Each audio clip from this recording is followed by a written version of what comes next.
Okay, folks, today we are going to pattern Colby's gun. He has a full choke in. He's shooting a 3-inch. What is that, Colby? A 3-inch number what? 4s. It's a brown one. He shot a turkey this morning at 9 o'clock, long beard. And he's claiming that his gun shoots better than Dad's. So, hold on, Colby. All right. There you go. Let it rip. Give me a good, honest shot.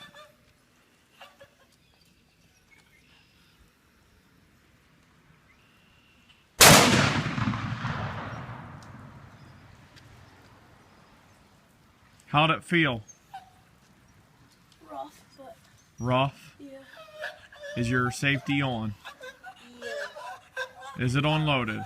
Okay. Go get your box and we'll check it out.